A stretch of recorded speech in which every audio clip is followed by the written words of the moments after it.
Just a quick note before we get started.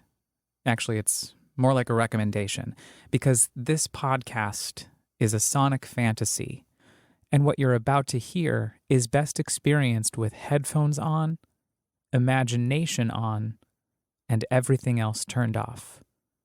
Welcome to Abandoned, the All-American Ruins podcast.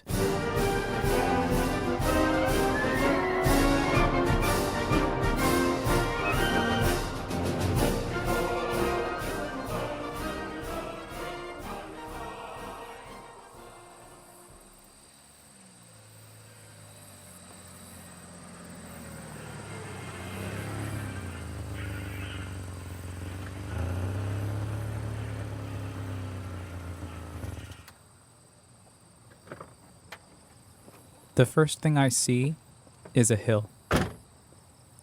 It swoops up lazily, sandwiched between a sad grove of trees and an empty field. It looks like it's headed nowhere. Ironic, since that's how I've felt for the past 2 months. At the bottom of the hill stands a sign. It reads, "The hill above was the location of a Cold War early warning radar site, built as part of a system designed to defend the United States against enemy air attacks." There was a turtle by the name of Bert, and Bert the turtle was very alert. When danger threatened him, he never got hurt. He knew just what to do. He ducked and covered. This feels staged. Am I going to a protected monument? Is this a museum? But I reach the top of the hill and quickly realize my presumptuous thoughts are in error. The base appears almost out of thin air, unassuming. I can't really see any complete buildings except a small gatehouse that sits behind a tattered chain link fence, adorned with rusting barbed wire. I laugh because there's a large gap between the bottom of the gate and the ground. I drop onto the gravel and concrete and roll in. As my face smudges up against the bottom of the fence and my back scratches the dusty ground, I think two things. One, I am an octopus. And two, did I just catch COVID-19? We are at the beginning of a pandemic, after all, and this is my first time exploring any abandoned space since I was a kid, taking weekly trips to the abandoned dairy farm down the hill from my house, which you can hear more about in episode 1. I stand up to face another giant incline. It swerves up in a circular motion, boasting several decaying buildings that are tucked into the hillside. I couldn't see them from behind the fence because of all the thick brush. Then I think to myself, there are ghosts on this road.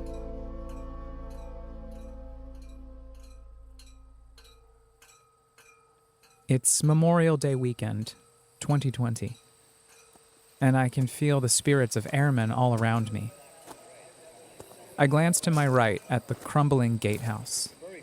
It's engulfed in vines and decades, sporting shattered windows and metal awnings hanging on by the skin of their teeth. I poke my head inside.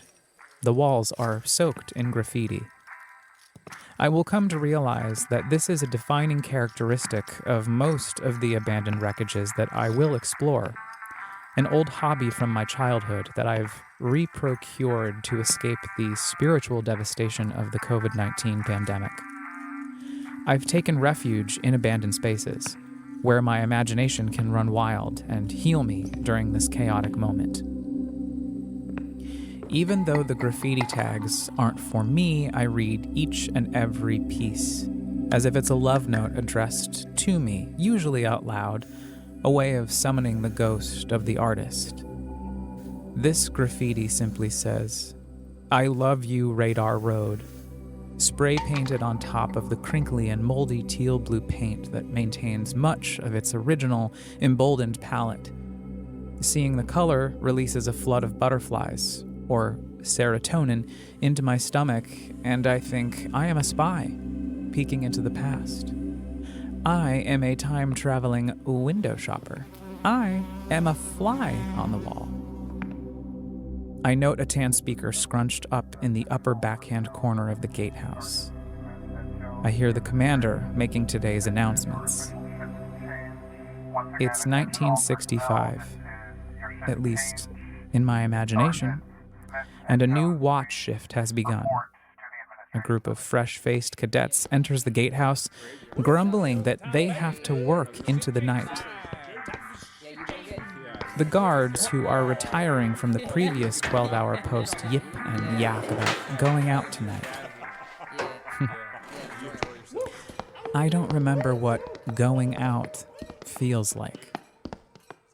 So I leave the gatehouse, following my newly freed comrades, and I turn around and look back at the chain link and barbed wire entrance again, and I see my 10-year-old self standing on the other side, shooing me onward with pride and excitement.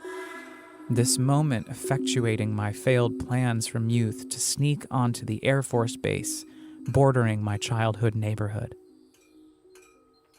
Growing up, I thought I lived in the Wild West.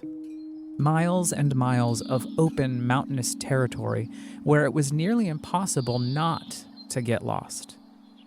Long, extensive days where just a little bit of wandering could lead to a full-blown adventure. There was, of course, the abandoned dairy farm. There was the giant, vacant lot of dirt and weeds down the hill on one side of my house that I transformed into a movie lot where I could produce short films with my friends on sunny Sunday afternoons, after church using my father's old Panasonic.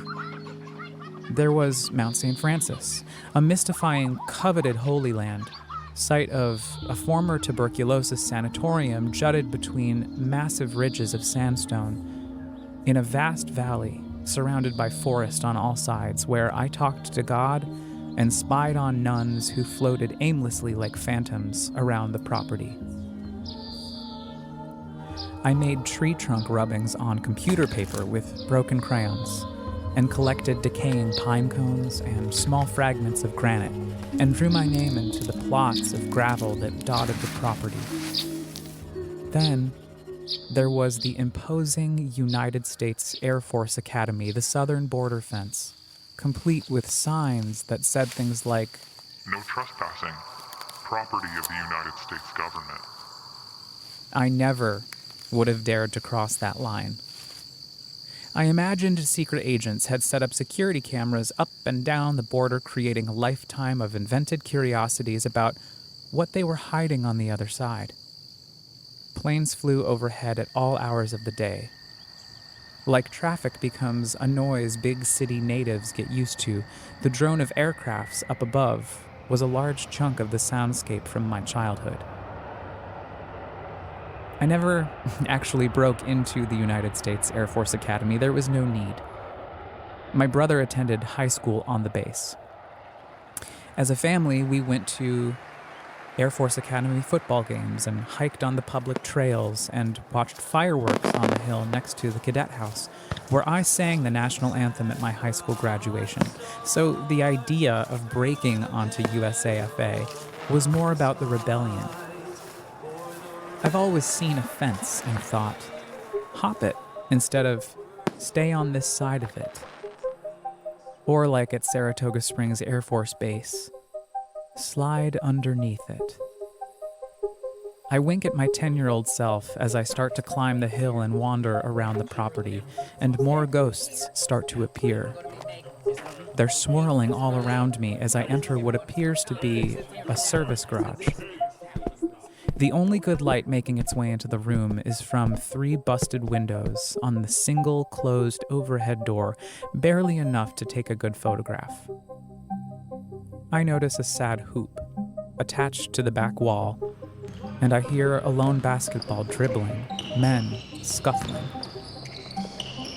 But the sound dies quickly as I gaze my eyes on the real centerpiece in the room, a limited edition 1983 Buick LeSabre. Buick. You're looking at the LeSabre Limited sedan. I'm confused Other because models I in the know that the LeSabre property lineup was include the abandoned in Limited Coupe 1979, and but the this LeSabre car was Custom, manufactured in the available early in either 80s. sedan So or the coupe you who see left here. this here? But whichever model you choose, your new LeSabre represents high value in a traditional full-sized This only family means one automobile. thing. The standard I'm engine not in the first to LeSabre enter, and hopefully I won't be the last. The driver's side is open. I trepidatiously approach the vehicle and sit in the driver's seat, covered in mold, which doesn't faze me. The interior reeks of old leather. I remember a cobbler on 7th Avenue in Chelsea when I still lived in Manhattan. His shop smelled like this. I inhale. The scent of my father's 1993 Geo Metro comes in, musty seat fabric and day-old chili in a coffee mug. I put my hands on the wheel. It's warm, as if someone just let go of it. I like how my fingers feel wrapped around the firm leather. There's an ancient car phone. I drag my pointer finger along the rubber buttons on the side of the walloping artifact. Then I dial my childhood home phone number. Whatever happened to house phones? I imagine the illicit or embarrassing conversations that once passed through this device. I leave the car in the garage and enter an adjoining office, where the ceiling is caving in. There are piles of objects, boasting the kind of once prized possessions that you'd see lined up on shelves at Goodwill. Books, cassettes, VHS tapes, magazines, trophies, Little League t-shirts, likely all abandoned with the car. So why did they choose to dump it all here? And how did they get this shit through the gates and up the hill this far? I hear airmen gossiping about their wives.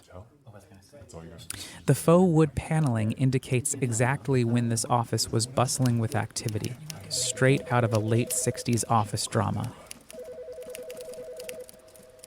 I exit the building and look up. And the sky is so blue. I remember that it's Memorial Day. This is how I choose to honor the dead, by exploring the worksite where they used to protect the country from missiles. I think about the bomb drills my mom told me about. Classrooms full of kids across the country diving under their desks, as if those flimsy pieces of metal and wood would protect them from a giant missile.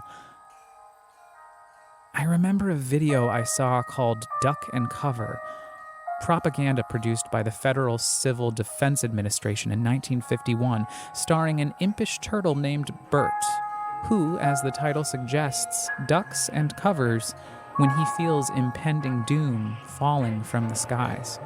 He did what we all must learn to do. You and you and you and you. I close my eyes as Duck and Cover rings out across the property, through all of the speakers echoing down the hill, bound for the Hudson River. The Russians are coming. Hide. Duck and Cover. This is an official civil defense film produced in cooperation with the Federal Civil Defense Administration. I see a defunct security camera hanging over the front doors of what appears to be an administration building. I don't know much about the Cold War. One time I went to see a movie with my mom about the Cuban Missile Crisis. What has violence ever accomplished? I know that I'm supposed to think that Bobby Kennedy was a hero, but can't remember why. What has it ever created? No martyr's cause has ever been stilled by an assassin's bullet. That was the Cold War, right? No wrongs have ever been righted. I approach another building. The flames of a fire have hollowed it, leaving only a structural skeleton made up of nothing more than charred pipes, cinder blocks. I find an old bicycle. I scour the entire body, searching for a manufacturer to help me understand the story behind this place, and nothing. And it's in this particular moment that I suddenly realize that I feel safe. and calm. Even though I'm one of the billions of people living through this pandemic where death feels like it's constantly on the horizon, right now, at this moment, I feel very far away from any virus trying to kill me. I have discovered a sanctuary today.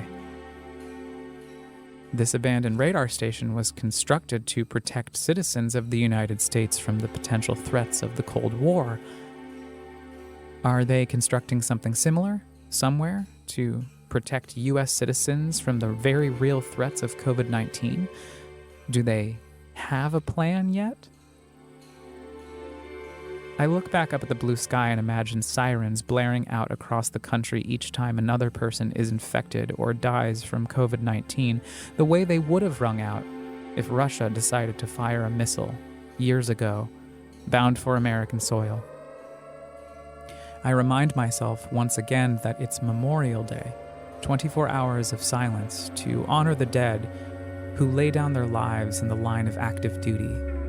And I decide that in addition to paying my respects to our military heroes, on this Memorial Day I will honor the dead who my country has turned its back on. I choose to recognize a modern-day Cold War that the American government has waged against its own citizens through silence and misinformation. But unlike the first Cold War, this is not an invisible fight.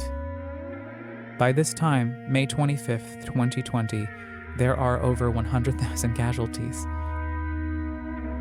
The only thing that's invisible is the enemy itself, floating through and contaminating the air all around us. So maybe the real enemy is the administration, who's decided that they're not going to fight.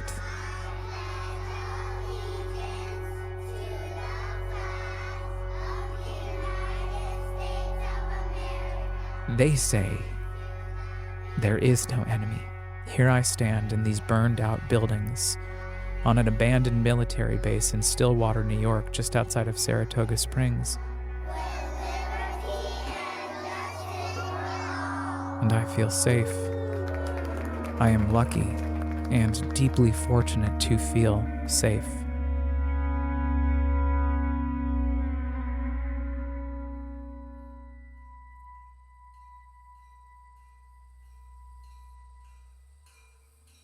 The sun pokes through the holes in the ceiling and presses against my skin.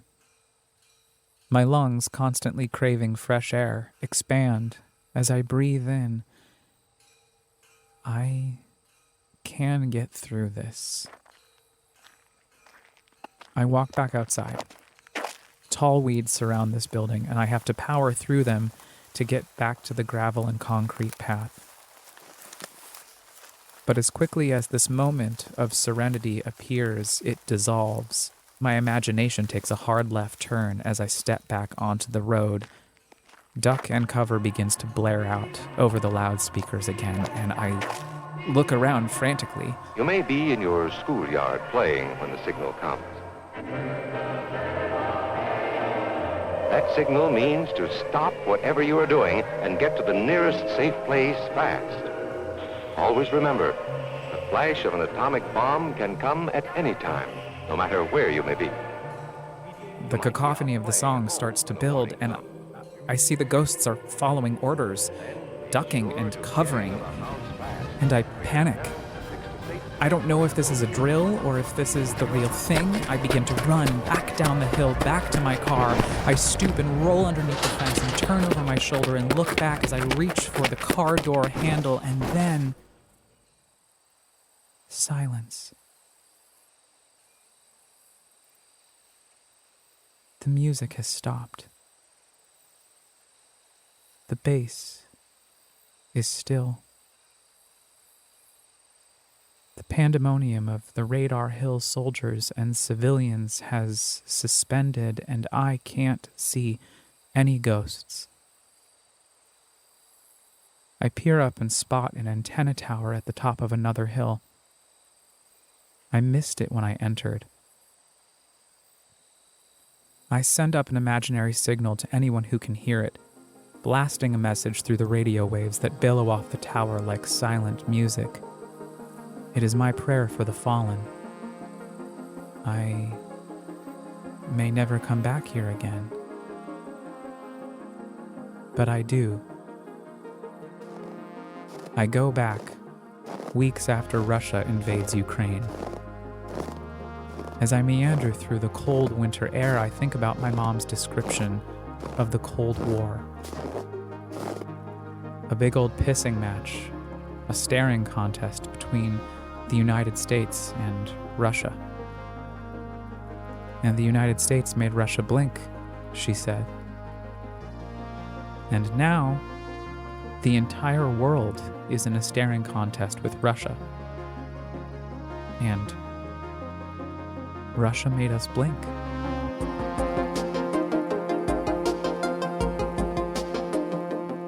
If you're just tuning in for the first time, welcome to the first season of Abandoned, the All-American Ruins podcast.